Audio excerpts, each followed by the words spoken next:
Hello guys, Flanker here. In the vast world of MMORPGs, Ashes of Creation has attracted a significant following for its ambitious design and potential to revolutionize the genre. One figure who has become well known in the Ashes of Creation community is Narc, a YouTube content creator and Twitch streamer whose provocative style and manners have drawn a lot of attention. However, his journey within this niche has evolved into something much larger. Today we will dissect and analyze his path to becoming the biggest content creator in Ashes of Creation community, along with his hyperfocus on critiquing Intrepid Studios, the dynamics inside his audience, and many other things, including his recent exchange of courtesies with Steven Sharif. Before we start, I would appreciate if you support my channel by leaving a like and subscribing. Also, I want to say thank you to my first Twitch subs. Your names will be remembered forever. Behind Narc's success lies an impressive amount of hard work and dedication. You may like him or hate him, but that's a fact. Over the span of more than 4 years, he has published over 600 videos, many of which reflected his creativity and decent editing skills. In addition to YouTube, Narc streams on Twitch, maintaining an average viewership of around 200 to 300 people per stream. Even though this number may seem modest compared to larger streamers, it's still pretty decent when it comes specifically to Ashes of Creation niche. His consistency and hard work across both platforms have helped him to build a strong presence in the community, and that definitely deserves respect. During the earlier stages of Narc's content creation, his approach to Ashes of Creation was noticeably different from his current style. Back then, Narc displayed a much calmer and more measured tone in his videos. He frequently addressed the community's concerns with patience and a balanced perspective without diving into harsh critiques immediately. Narc was also offering constructive feedback while still maintaining hope for the project's potential. The early of Narc's work reflected a person who was deeply invested in Ashes of Creation's success and who saw himself as some kind of bridge between the developers and the player community. He was insisting on having a constructive dialogue and encouraged patient optimism despite the certain pains that the project had already. For example, let's listen to these two statements made by Narc about the prices of the packs. The packs still exist with their current access and the price still stands as it did back in 2018 because by reducing the price, you're spitting in the face of those original backers. And I respect Intrepid for doing that. Even though it is hurting their reputation in the current year, it is the correct choice to make. If you think the alpha keys should be lower in price to suit the current interest, then you, my friend, clearly are so used to Blizzard taking a giant shit on your head, you think it's acceptable to be treated like a toilet. And let's compare that one to his recent take. Did you guys see that they've actually addressed the people who already paid $150 for beta access only? Now, apparently, they can upgrade their beta keys to alpha keys for an additional cost of $50 and $25 respectively. Fucking what a joke, man. But Narc, what else were Intrepid supposed to do? Oh, I don't know. Give it to them for free, you fucking greedy bastards! So in the first video, Narc provided a proper explanation why prices are what they are and criticized those who were complaining about them for not understanding the reason behind it. However, a few months ago he happily joined the crowd of those who were complaining about Alpha 2 keys. And I'm pretty sure you can imagine the backlash Intrepid would get from Alpha 2 pack holders who paid more for the access to Alpha 2 than beta pack holders who would get that for free. So what's the reason behind that weird metamorphosis, you might ask? Patience, my friend, you're about to find it out soon enough. About a week ago, I stumbled upon a 1.5 hour long video with Narc talking one-on-one with Salty Mike, and not gonna lie, that felt like a breath of fresh air. But it feels like Intrepid gone on with silent. No, and they should. They should. You think they should? Good. You think that's good? I think the opposite. I think they Yes. should be screaming themselves out, no? No, it's good. You want them to put their fucking heads down and do the work that needs to get done to get it to you, and get it to you as good as it possibly can. Trust me, the calm before the storm is the most important part. It was actually a well-mannered and constructive conversation without screaming or calling someone names every now and then. And it was the old Narc, a very rare guest on his recent streams. As Narc continued to make videos that emphasized the faults and potential pitfalls of Ashes of Creation, he began to attract a specific type of audience. Many viewers aligned with his criticism and began to repeat his words across forums and social media. What initially started as a community of objective critics evolved into something different. Obviously not the whole audience, but a very specific part of it unquestionably adopted Narc's opinions about everything and blindly repeated his talking points. Tribalism has existed since the dawn of of time, and this behavior is common in online communities where charismatic figures like Narc in this case position themselves as the voice of reason amidst the perceived chaos. For many, following Narc's criticism is a way of expressing their dissatisfaction not only with Ashes of Creation, but with the whole state of the MMO genre. The blind loyalty of that specific segment of his audience has led to a situation where his words are treated almost as gospel, creating echo chambers where other opinions are discouraged or outright attacked. And I will provide examples of that as well. As Narc's critiques have grown more pointed, the Ashes of Creation community has become increasingly divided. On one side are those who follow and agree with his perspective. On the other side are those who believe that Narc's focus on negativity is unproductive and even damaging to the community's morale and the game's public perception. Such division is not uncommon in fan communities, especially those surrounding highly anticipated or crowd-funded projects. In the case of Ashes of Creation, Narc's criticism, while valid in some respects, have definitely contributed to creating a more toxic environment for both developers and community members. His content drives engagement and discussion, but it also fuels a sense of frustration that could harm the game's reputation before it even officially launches. Narc's growing popularity drew the attention of Asmongold, one of the most known streamers and YouTubers in MMO space. While Asmongold is not following Ashes of Creation closely, he has reacted to Narc's content on his streams. Asmongold's opinion, which may be partly shaped by the narratives presented in Narc's videos, has the potential to influence a much wider audience than Narc's original viewership. This creates a ripple effect where the more skeptical or negative perspectives about Ashes of Creation spread beyond its core community, reaching players who might not have previously been aware of the game's development process. With Asmongold's viewers trusting his analysis and opinions, the negativity surrounding Ashes of Creation became significantly more amplified. This is a perfect example of how one's creator focus and criticism can cascade into something much larger. In essence, Narc's influence extends far beyond his own channel, as larger YouTubers like Asmongold help amplify his narratives, reaching millions of potential players. One of the key drivers of Narc's success is his ability to exploit negativity bias, a well-documented psychological phenomenon where people are more likely to focus on negative experiences or news. In online communities, negative headlines and critiques typically generate much more clicks and comments than positive ones. By consistently highlighting the potential failures or shortcomings of Ashes of Creation, he keeps his audience engaged through a combination of skepticism and controversy. For example, his takes on development delays, mismanagement within the project, or even typos frequently spark heated conversations, drawing more viewers who either support his stance or come to argue against it. This approach works particularly well in the MMO community, where the majority of players have been lied to, hurt, or betrayed in the past by other developers and studios. Narc's consistent focus on the negative aspects of Ashes of Creation has definitely allowed him to take advantage of that. There's absolutely nothing difficult about identifying the most common frustrations of the player base and jumping on the negativity hype train. There are plenty of examples of Narc acting exactly that way, and I'm going to share a few of them. A lot of interesting takes have been coming out from various outraged content creators. I think that it's very obviously capitalizing on FOMO. It's wild that we will be paying this sort of money to test someone's game for them. That is quite high. Let's just call a spade a spade.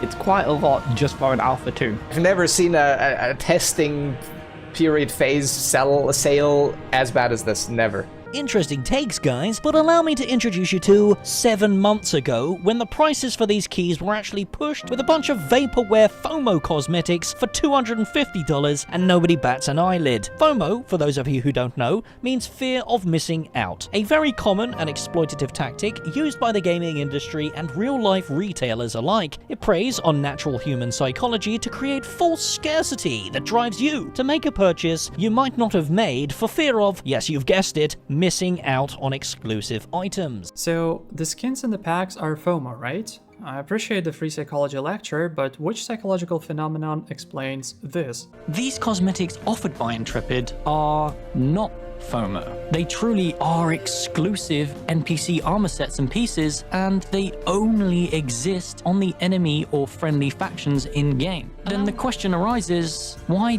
does this cosmetic store exist? Well, It's quite simple, really. The players who supported the game's Kickstarter back in 2017 asked for it. They wanted the ability to purchase cosmetics. It was feedback Steven took from the community. That's why it exists. So there's a slight miscommunication about my opinion on the monthly cosmetic packs Intrepid offer as a way to support their game in its current alpha state. Every time they announce their brand new cosmetics each month, it does make me excited. The majority of people didn't purchase these packs specifically for the cosmetics that come with them after all. They purchased them because they want to help the development of this highly anticipated MMO. Back then, Narc had no problems with cosmetics, he was even excited about it. It wasn't FOMO and it existed because players simply asked for it. And absolutely nothing changed since then, apart from the fact that those packs are no longer available and Narc's narrative. Now let's take a look at Alpha 1 packs. Prior to Alpha 1, access to the game was being sold for $500, also jacked up by a shitload of cosmetics that don't exist, and I've been stirring up a stink about this practice ever since back then. Since back then.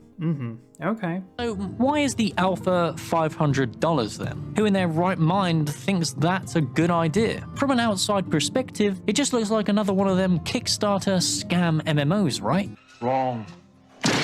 Take a look at what this pack actually offers you on their website. You get 11 months of game time, which is worth $165. You get $150 in cosmetic store currency for anything added to the game after launch. Your name reservation, which, I don't know, let's just value that at $10. Who cares? And you get this month's featured cosmetics, plus access to all testing phases going forward. I don't know, seems pretty reasonable to me. Again, the price of Alpha 1 packs did not change. So how come it was fine back then, and now suddenly it's not anymore? And what happened to the classic Do not buy this unless you want to actively test the game. If you're salty about the price, then this alpha isn't for you. I guess that's a rhetorical question with an obvious answer. Intentionally or unintentionally, Narc has positioned himself in a win-win situation by taking a predominantly negative approach to Ashes of Creation. If the game ultimately fails or falls short of expectations, it will validate the critiques Narc has been voicing for years, bringing him a reputation of a reliable source of truth for his audience. This would only deepen the trust his followers have in him, ensuring that they follow him to the next project or MMO or pretty much anything else he decides to cover. In this case, his criticism would be seen as prophetic, despite the fact that often it was only assumptions that turned out to be true. On the other hand, if Ashes of Creation turns out to be a success, Narc still benefits. In that case, his followers can and will claim that his feedback helped to shape the game's improvements, and he will be praised for offering objective feedback and fair criticism. His critiques could then be reframed as necessary tough love that helped the game to reach its full potential. Even in the event of success, Narc would maintain the respect of both Ashes of Creation fans and its haters, skeptics and cynics, all of whom will likely end up playing the game regardless of its initial criticism. Additionally, Narc's position is well protected from significant backlash because it always comes as his own opinion. Even if someone calls him out for being too harsh on Ashes of Creation, it really wouldn't hold much weight, as he can always try to parry that by stating that he was simply offering his personal viewpoint. This creates a potentially impenetrable defense for his situation, allowing him to continue sharing his critical takes without facing lasting consequences. Narc's approach to providing feedback in the lead up to Alpha 2 led to Steven Sharif leaving a comment under his recent video. Narc responded, and this situation became the topic of his stream that day. Since that stream lasted about 4 hours, and this video is likely to be long enough as it is, we'll break down the key takes made by Narc in response to Steven's message. At the end of the day,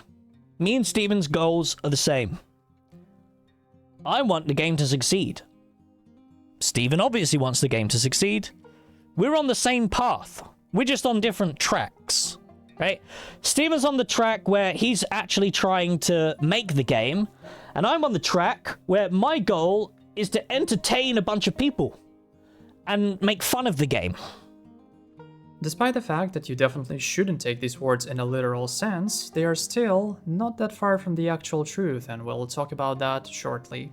Making fun of the game makes new people think it's a scam. I mean, come on, guys.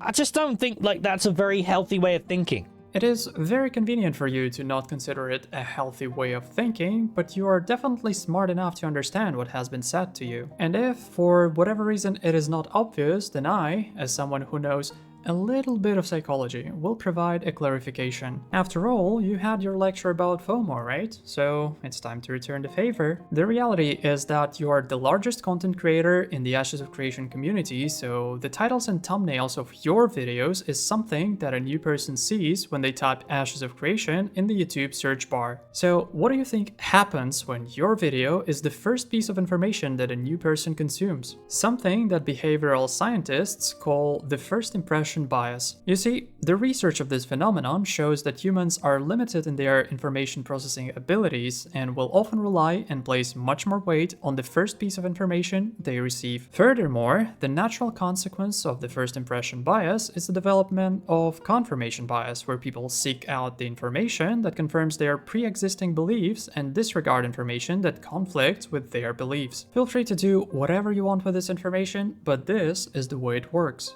Do you not think that by cuddling the game in, like, cotton wool and protecting the game from, like, all forms of criticism, do you not think that's bad for the long-term health? Do you really think that's good for the long-term health of the game? Well, most definitely not. But the thing is, you're jumping from one extreme point to another. The fact that cuddling the game is not a viable alternative doesn't automatically mean that your hyperfocus and negativity is justified. There are plenty of options in the middle, and you can deliver constructive criticism without making a tempest in a teapot. It's okay to have multiple opinions within a community. It doesn't mean that one particular opinion is, like, taken away from the project or, like, hurting people's perception. Is it? Oh yes, it 100% does, especially when it's not just a random person, but you and your YouTube channel with almost 60,000 subscribers. If you fail to acknowledge that or take responsibility for your actions, meaning no offense, but you should reconsider your words about maturing and growing up. Oh, by the way, I almost forgot. A good game alone isn't enough to succeed in this age of social media. Large content creators can literally tear your game down at the whiff of some blood money. So others can do that, but the largest content creator in the Ashes of Creation community can't? Come on, mate. You praise logic and common sense, don't you? Maybe. I don't know. I feel like maybe Asmongold not being there is probably gonna hurt the viewership across the board, right? Because then nobody from Asmongold's stream will trickle down. Nobody realizes that Alpha 2 is launching on the 25th. I just don't. I think, if anything, Asmongold being banned is probably just gonna hurt the Alpha 2 launch. In terms of numbers, anyway. Probably not in terms of, like, public perception. That's probably going to help the game. Because if Asmongold doesn't see the game on the 25th, you know, if they don't release the NDA, Asmongold's not there to show everybody, maybe that's a good thing. I think that's the main thing I'm worried about. See, you even say it yourself because you know that it's the case. Didn't Asmongold say it, right? A content creator can't change somebody's mind about something. That's not within the power of a content creator. What a content creator does is just either slightly make the grass look greener or slightly make the grass look a bit grayer.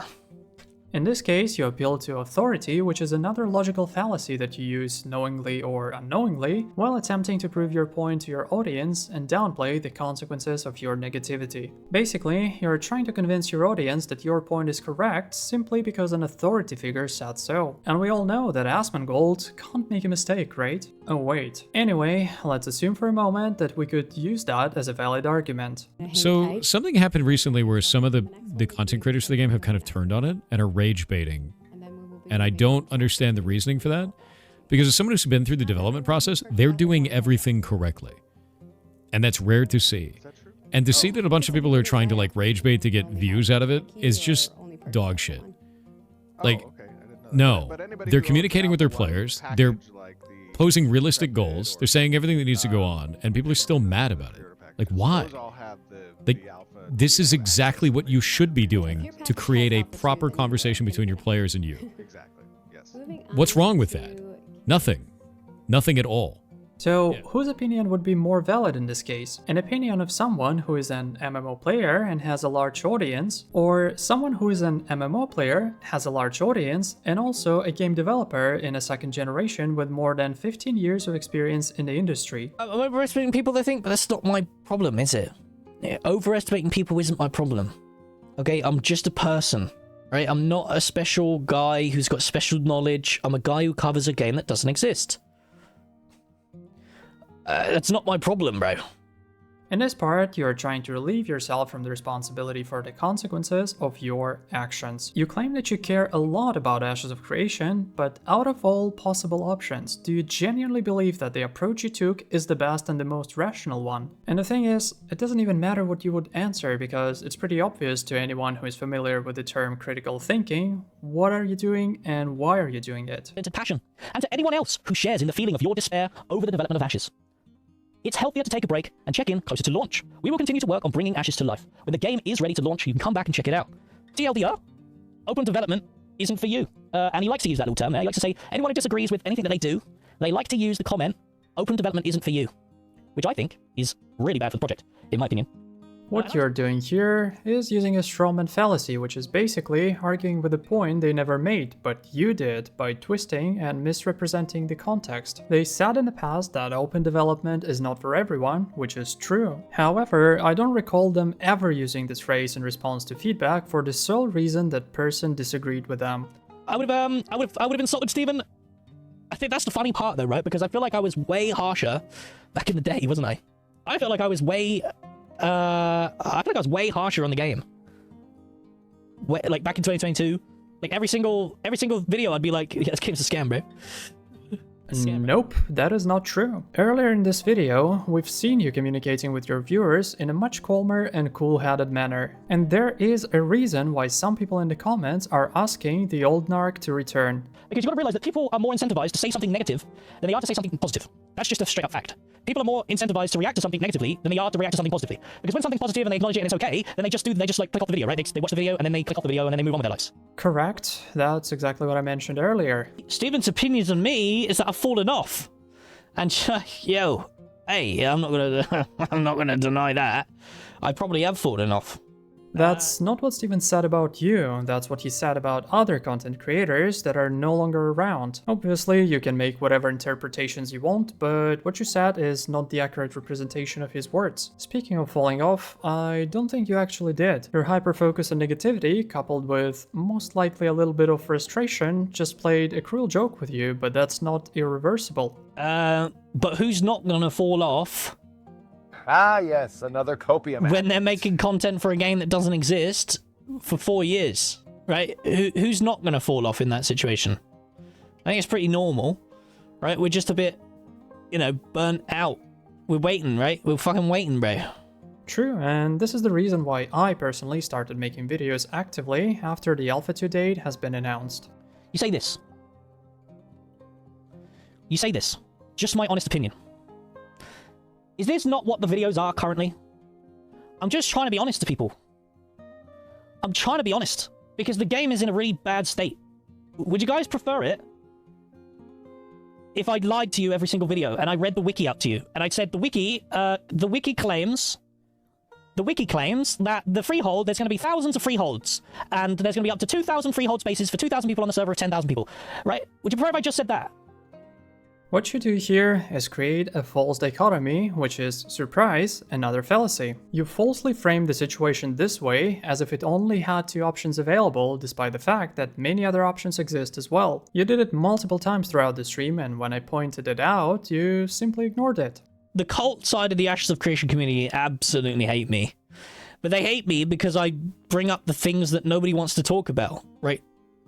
I am one of those people you refer to as the cultists, and I don't hate you. I simply do not approve of your unhealthy hyperfocus and negativity, over-exaggerations, lack of responsibility, arrogance, unnecessary stubbornness, and the fact that you treat people like shit for no reason. That is not enough for me to hate you, and I know that as a grown man, you can change that. When it comes to choosing between what is easy and what is right, we don't always choose the latter, and that's okay. At the end of the day, we're all sinners who judge other sinners for sinning differently, aren't we?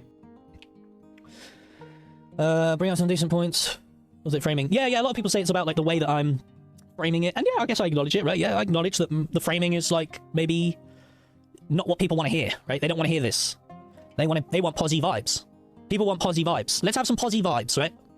Same thing again. You somewhat accept a valid point and even acknowledge it, but then immediately deflect it by bringing up the opposite extreme point, hyperbolizing it, and mocking posy vibes. And that's one of your unconscious psychological defense mechanisms in action, because you don't feel comfortable accepting a valid criticism.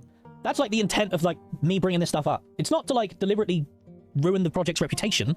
It's to provide feedback for Intrepid to understand that this isn't good for the game, right? People aren't that stupid, right? You can say there and think that people are stupid, but they ain't. That's why people are fucking off, because they can clearly see the red flags. They can clearly see them. You think people are stupid, but they're not that stupid. Because I think just the fact that I bring up these things, and the fact that I'm the largest content creator, I think that in itself is a clear example that people aren't stupid, right? They're just not stupid. You say this because it allows you to shift the responsibility for your actions on other people. In the meantime, I assume you know perfectly well what people are. We are hilariously predictable and primitive animals that miraculously manage to evolve to our current state. We are driven by instincts, conditioned and unconditioned reflexes, and even our own brain often manages to fuck us over without any problems. Not to mention how people behave on the internet. I mean, seriously?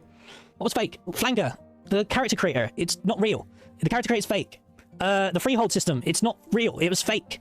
What else? The races that they showed. They showed 5 playable races, but apparently that was all fake. Those races aren't playable. But they showed those races. The desert biome. That was all fake. It's not real. But they never told us that. They never turned around and said, yo, this desert's not actually the desert. And you can clearly see that it's not the same desert because you can see the goddamn screenshot of it. A better one. The desert does technically exist. Right? The desert does technically exist. So, you know, it may not have a node in it or anything like that. But the desert does technically exist. Okay, mate, just one question.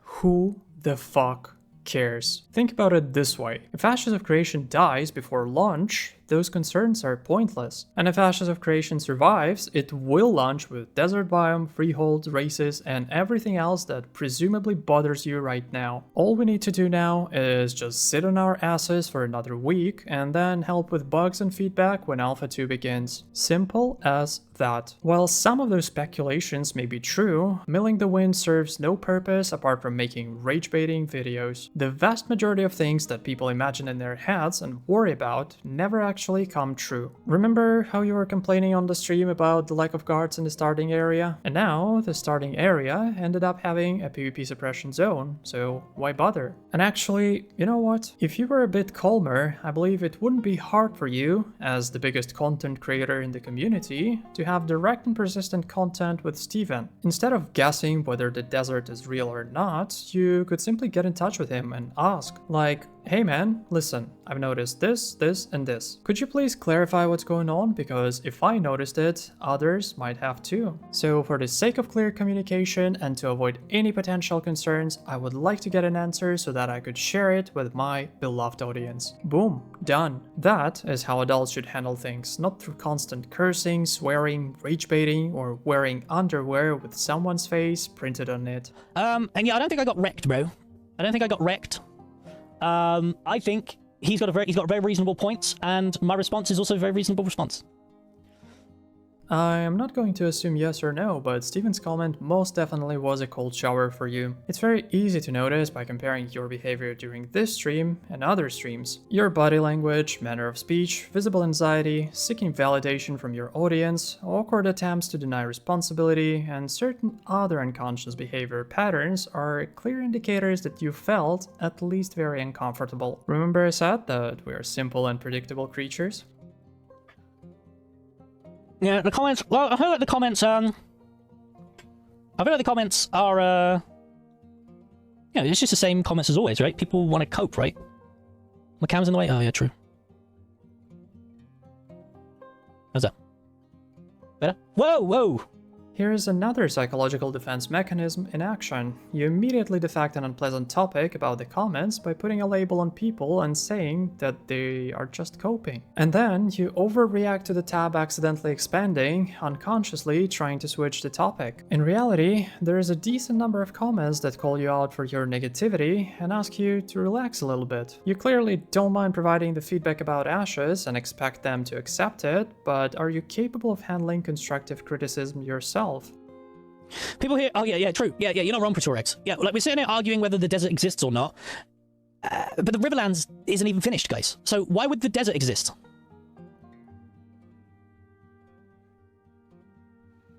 Like, it's such a weird dystopian argument to have. Like, we're arguing whether the desert's real or not from 2022, and the Riverlands isn't even finished. Do you know what I mean? Something's not right.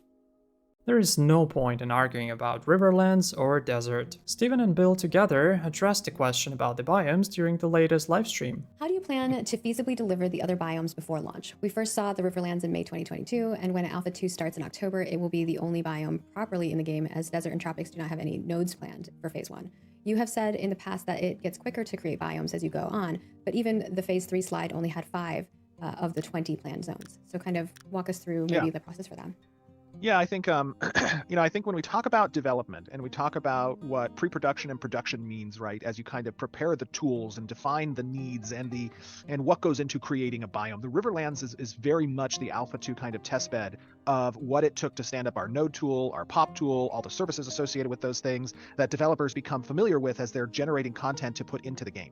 And as that thing starts to expand and become extensible, and we start proving that model out and moving forward with that, we've defined what each of these biome needs and takes and how much time it generally takes to stand up a particular point of interest or a particular NPC type, to curate the encounter design. All of those things are something that becomes now rooted as a production path for us to follow. We can also then start to refine our outsource potential as a studio as well, because obviously we have the ability to leverage our internal teams, but as we're talking about content creation, whether that be asset production, VFX requirements, animations, all the things that go into expanding the content of the game become now pipelines that we can extend out to outsource studios as well as we move forward in the game's production. Bill, I don't know if you want to add anything further to that question as well. Yeah, no, it's a great question. I think I think your answer largely covered it. Before we build, these worlds are the play spaces that need to support the gameplay that we have, right, and the systems that we have. So we really want to make sure that the systems are solid, that we're designing the spaces appropriately to support them. And then once we have all of those questions answered, which is a big goal within A2, that's really the point where then it's just a matter of people and Steven's money to get the rest of it, right? Well, here's another good thing to bring up. How come the last bunch of not social media, but the last graphics of the marketing graphics, why was all of that filled with insane amounts of spelling mistakes? Is nobody bringing that up? Is nobody acknowledging that the sheet with all the spells on it had 50 spelling mistakes in it? On a serious note, nobody cares about a few typos, and it's not some Shakespeare tragedy as you're trying to present it as. New World, for example, still had spelling mistakes in the description of the skills after the launch, so what? Would adding that one missing letter save the game or affect it in any way? Why complain about a few spelling mistakes on slides when the game is not even in Alpha 2 yet? You are trying to present it as a sign that Intrepid doesn't care, but in reality, it's nothing more than a sign that those who made those slides are just people, and people sometimes make mistakes. Is nobody acknowledging that? The charge effect, and it looks like, so my god, a dog came. So the reason I would bring that up is because that's obviously not good, and anyone normal would read that and think to themselves, holy shit, this is terrible. Why is there so many mistakes in this? This doesn't seem like a game that I should be giving $250 to. So, if you actually care about the number of people who would want to buy an alpha key, you should first of all consider piping down a little bit. Because the number of people who won't do that because of your rage baiting videos is going to be hundreds of times more compared to the hypothetical number of people who wouldn't buy a key because of a few spelling mistakes. Simple logic, bro. Well, the people who pay $250, the whole $250 and $120 thing was also complete and utter deceptive bullshit. Because they made it seem like that the keys were not returning until after the Alpha 2 launched. They made it seem that way. And it's fucked up. It's all fucked up. Nobody wants to acknowledge that. Except for me. Why am I the only one? Well, maybe, just maybe, you are the only one who didn't see this? We have given multiple months now of notice that we'll be ending the pre-order packages come January 17th. This is not intended to be a FOMO. Like I said, we gave multiple months of notice. We may be opening up Alpha 2 access in a different form at some point in the future closer to Alpha 2. If we can service those users.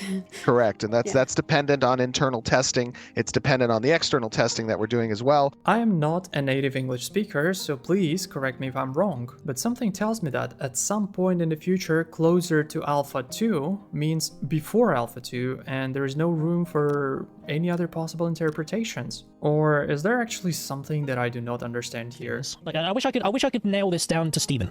I really wish I could give this to Steven to acknowledge, right? If you're bogged down constantly and worried constantly about what random idiots on the internet are saying about your video game, what hope do you have, bro? Stop listening to the fucking weirdos. Stop listening to the on YouTube. Like, fuck me. Just make the video game, bro. Stop listening to them. Stop getting triggered by stupid shit. He's got too much free time. Yeah, something like that. I would be very surprised to find out that Steven actually cares about it, because most likely he absolutely doesn't. You are obviously trying to turn it into a joke, but in reality he wrote the comment under your video because you're not just a random person. You are the biggest YouTuber in the community with 60,000 followers, and the words that come out of your mouth have a much more significant impact than the words of a random hater on Reddit. We heard you acknowledging that yourself, so you may downplay it as much as you want, but this is a fact. Period. If there's a shit opinion, well, opinions are subjective, bro. Right? One, like, for example, take Flanker. Take Flanker, for example. He's new in the space, and his opinions are fucking dogshite. Right? His opinions are absolute ass. But, you know, opinions are subjective. So although we think his opinions are ass, he doesn't think his opinions are ass, and there are people who agree with him. It doesn't matter how many people agree with you. It doesn't matter. None of that matters. Right? Opinions are subjective. He's not deluded, he just likes Lineage 2, right? It's just okay. If he likes Lineage 2, he likes what he likes, right? We like classic World of Warcraft, he likes Lineage 2. Doesn't mean, like, their opinion is worth any less, at least that's what I think. I wasn't around when you said that, but thank you for reminding me about Lineage 2. We'll get to that part, let's finish with this one first. How would I describe my feelings about all of this? Here's my feelings. Here's my definitive opinion about the whole situation. I think Steven Sharif's message is very reasonable. Up until the point where he tells me to leave. Right? Everything before that bit is perfectly good. The only bit that's uncalled for is that when he turns around and tells me to leave. Right? That's uncalled for. That's unhinged. Right? We're talking about unhinged. That's unhinged. Apparently, playing a victim card just never gets old. Let's break this down. First of all, he doesn't address you only. His message quite literally applies to anyone else who shares in the feeling of your despair. Obviously, you missed that part because who cares about those peasants, right? Secondly, he didn't say anything about leaving. He was talking about taking a break, which is a perfectly valid point, especially if we take into account that his message was addressed to all those who read it. You have read the comments under your video, and so did I. And I haven't seen any comments at the top telling you to leave. What I saw there were numerous comments asking you to pipe down a little bit and to continue making videos. That's it. Right? You can't just tell your main content creator to leave. Right? That doesn't make any sense. Okay? Oh, but it does make sense in a scenario where a content creator becomes a brand risk and creates more problems than he actually solves. Maybe it's time to, you know, stop blaming everyone and accept the responsibility for your own actions. The number one Ashes of Creation content creator? Yeah, man. Make that content, bro. Yeah. Make that content. Except Steven doesn't want me to make any more content, so I have to quit. Yeah, Steven said no. Steven said no, bro. Steven's like, go away. You know what, guys? I honestly just deleted the phrase that was supposed to be here. I just don't want to say it publicly because it's just kind of sad already, even without it. You don't think it's him trying to tell me to leave?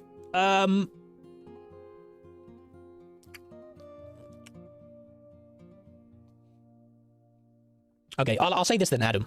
Do you think I got 60,000 subscribers and a sustainable YouTube channel from being Posy vibes?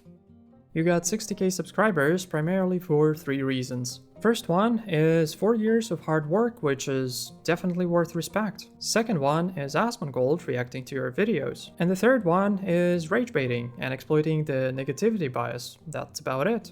Apologizing for what, Burger Lips? What have I got to apologize for? I mean, the only real apology that I really could say is, I guess, like... I guess I apologize for telling the truth. I apologize for telling the truth. Sorry. Zero accountability.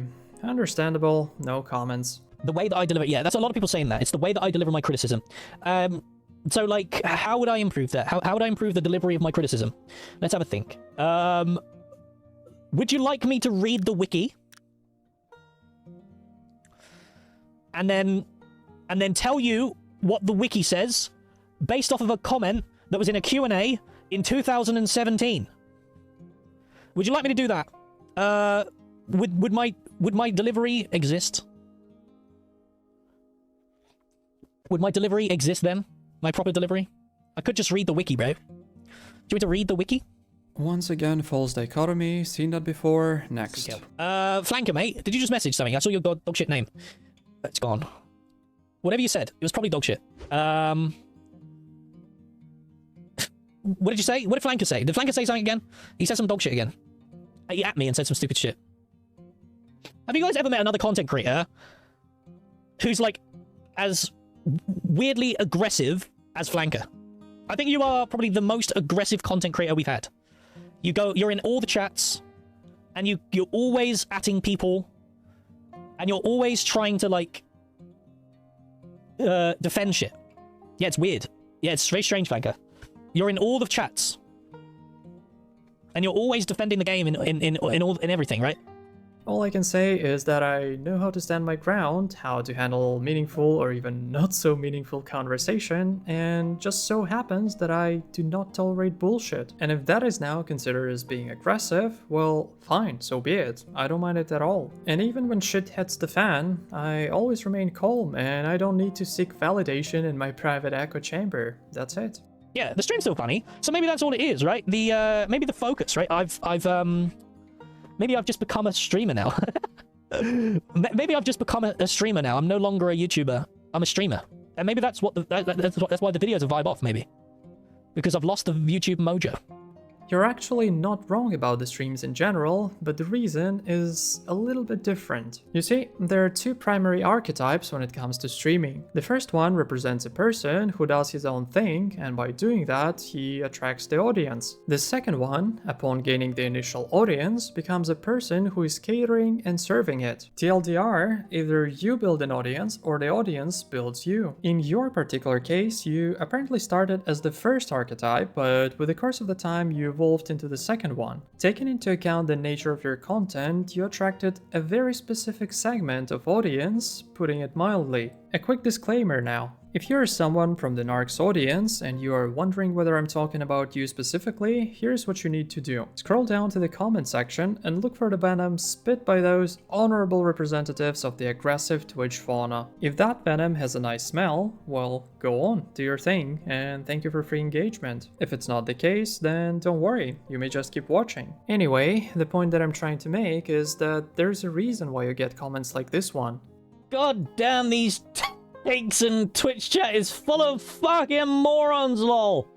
It's wild how far you've gone to not even have your own takes. As soon as your streamer says something, all they can respond is true and base take. Apparently, I'm not the only one who noticed that you ended up having an echo chamber in which completely outsourcing oneself's thinking process or being a part of a hive mind is something totally acceptable. But you do you, mate. Just the whole video. Flanker, mate, you're filling up my Twitch chat. Can you fuck off, please? You're filling up my Twitch chat with your dog shit. How do I mute this guy? Shut the fuck up. I'm trying to talk to Twitch chat. Stop spamming my chat, bro. Out of all the comments, it is always Flanker.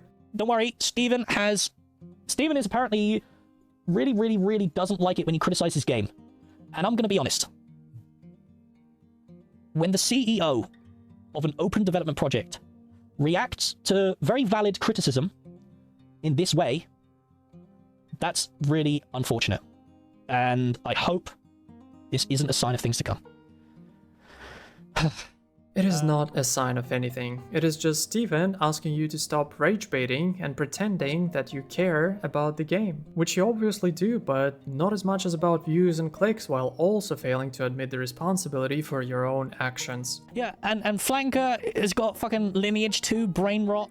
I was about to say that I'd be grateful if you leave a like, subscribe to the channel, and to say goodbye, but yeah, thank you for reminding me again. Hang on, I had something for this part. When you say one particular word, it sends a group of people into a triggered frenzy where they literally cannot help but go on a rage. If there was a book named 50 Shades of Narc, the only word that couldn't be used in it as a safe word would be Lineage 2. For reasons that still remain unknown to me, it triggers his Twitch chat more than Asmongold's recent, whatever. You can sit there all you want, you Lineage 2 Andes, and try to, like, sit on a high horse and claim that I don't understand how the system works. Lineage 2 is a dead game.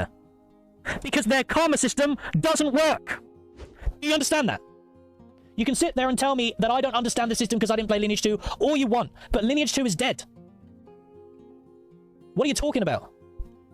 It doesn't work. You can't sit there and tell me it works. Lineage is a dead game because it's a toxic PvP game. It's dead for different reasons. You're wrong. You're wrong. It's not dead for different reasons. It's dead because the game is cannibalistic in nature and causes its players to quit because it's a gank box. Do you understand that, yes? By denying that, then you are just fucking wrong. You're just wrong. Because a game can't sustain itself when the players are literally cannibalizing each other. That's not how it works. Players don't magically come back to a game where the players just gank everyone. That's not how it works, mate. Are you stupid or what? That's illogical sense. A great promising start, isn't it? The last time I checked, screaming didn't really add any bonuses to the argument's value, but whatever. Let's quickly summarize this. So 1, Lineage 2 is dead. 2, it is dead because of their karma system. 3, karma system doesn't work. And 4, Lineage 2 is a gank box. Just keep them in mind for now, and let's keep edging for a little bit longer for more pleasure. Oh my god, look at this guy. You are not correct. Lineage died with the Goddess of Destruction patch. Oh, it didn't die. It didn't. I swear, bro. I swear. Flanker, mate, why do you think they added whatever they added to that patch? Why do you think they added the things to this patch? Because the game was already dying. The game was already dying. Holy shit. You guys are fucking and I don't even know why you watch me. I'm gonna be honest. I don't know why you people watch me. Do you watch me because there's nobody else sitting in this cope category? So there's nobody else to stroke your validation to? The all-knowing Narc, who has never played Lineage 2 and knows absolutely nothing about it, stubbornly keeps trying to prove his point that makes not even no sense whatsoever, but goes far below zero. Well, let's take a look. Oh wow, in Lineage 2 Classic, the developers met the needs of a part of the community that considered the most interesting version of the game to be the one before the Goddess of Destruction update, released in 2011. That's why Lineage 2 Classic appeared, and the reason behind that is Goddess of Destruction patch turning the game into a complete garbage. But don't say that to Narc, watching him scream is entertaining. You're sitting there going, but the game didn't die from pay to win, it died because of the pay to win killed it. It didn't, bro. The game died because it's cannibalistic in nature. That's why it died. It's got nothing to do with pay to win. The pay to win elements were added because it was dying already, so they cashed out. What don't you understand about that? They added the pay to win because it was already dying. It's a cannibalistic game by nature, and thus cannot sustain players. That's what gank boxes do. Sources might become unavailable during certain... That's why all gank boxes are pay to win. Here's another fun fact. Pay to win in Lineage 2 couldn't be added then because it already existed since the dawn of time. But it's not even the funniest thing, to be honest. There are people who blindly repeat after Narc all the nonsense he said about the game he knows absolutely nothing about. Speaking of Lineage 2 being a gank box and its karma system... In Lineage 2, Lineage 2 had a very similar system called karma. And, Karma didn't have some of these components to them, but you rarely saw in Lineage 2 people going red. I mean, it happened, right? But it wasn't all the time. It wasn't super prevalent. You didn't go out of town each day and worry about getting PK'd. So, in that sense, we put a little bit more safety nets here to kind of discourage griefing and encourage consensual PvP, right? Those death penalties get halved. You lose less items if you fight back. These are some of the systems in place to kind of encourage that. Oh wait, we don't really listen to Steven anymore, or do we? Who do you think knows more about this? Someone who played the game with identical PvP/PK system? Someone who knows its flaws despite the fact that it was still working pretty well? Someone who has addressed those flaws in the existing system? Or you who clearly knows none of the above and just makes a fool of himself by not being able to listen and admit your mistake? And all that for what? To get a few more megalols in Twitch chat? How can what Steven said be wrong when he's the one developing the game, not us? Apparently, he can only be wrong if Narc says he's wrong, but not someone else. Anyway. Do you want to know why BDO still exists today? 10 years later. It's because BDO's not a gank box. BDO's got pay to win in it. So how is BDO still sustained today, still releasing regular updates? It's because it's not a gank box. Right. The reason why BDO's still alive is because it's a well-made game that's not a gank box, so it doesn't bleed its players.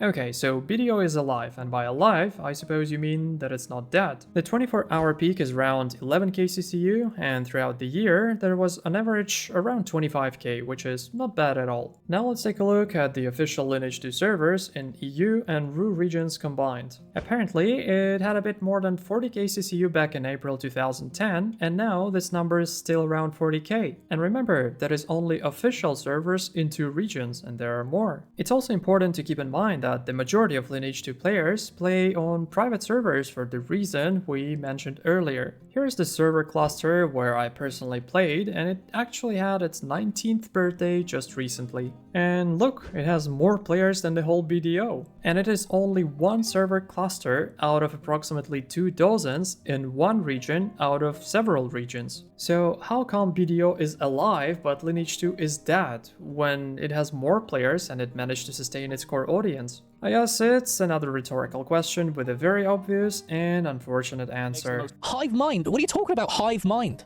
I like the sheer astonishment in your voice. I'm not sure whether you have noticed, but there's a certain group of individuals who mindlessly parrot whatever nonsense you say and attack anyone whose name you mention, like a pack of stray dogs. If that is not a hive mind, then I don't know what is. But what's even more hilarious than that is the fact that you and your fanboys complain about the Ashes of Creation community. I am ashamed to call myself an Ashes of Creation content creator. This community has always been defensive, much like any other community, but the sheer amount of elitism, toxicity, and disingenuous arguments that I've read over these last few days has completely and utterly destroyed any shred of reputation we had. How does it even add up in your head when you are the one cultivating and spreading more toxicity than the rest of the community combined? So how is it possible to not be able to see the most obvious double standards? Ashes of Creation has such a tiny community right now.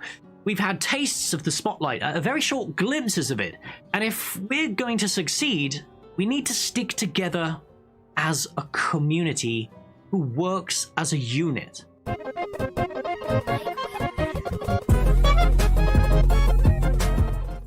These are just words, mate, but there's absolutely nothing behind them. So, listen man, I don't know if you're watching this, but I suppose that someone will let you know anyway. I have said a lot, and some of the things I've said, if not all of them, may be unpleasant for you to hear. You say you care about Ashes of Creation, but so happens that I care about it too. As long as the game and its community are inseparable, and you are a part of the community, actually a pretty big one, why don't we all actually start working towards the same goal, just like you said? This video is a feedback that I provide to you, as long as it's pretty much impossible to have even a remotely constructive discussion in chat without being muted, called names, or threats of getting banned. You can take it into account or just ignore it, the choice is yours. You have mentioned maturing as a content creator and as a person in one of your recent videos, haven't you? And it seems that this whole situation is a bifurcation point. Are you actually going to mature or stick to being who you are now? Currently, you have pretty much everything. A decent audience on both YouTube and Twitch, content creation skills and experience, a sense of humor, humor, and charisma. Try not to fuck up the potential you have. If this video was interesting, please consider leaving a like and subscribing for more. I am Flanker, and I'll see you soon. Spicy Texan peppers, mate. Can you stop being rude to Flanker? I'd appreciate that, man. Next time in fact, if you reply to Flanker ever again, you're permanently banned. I don't appreciate this comment here. If you reply to Flanker anymore, look at the state of your face, bro. Look at the state of your face. You're ugly, you got greasy long hair, nobody likes you, bro. Just shut the fuck up.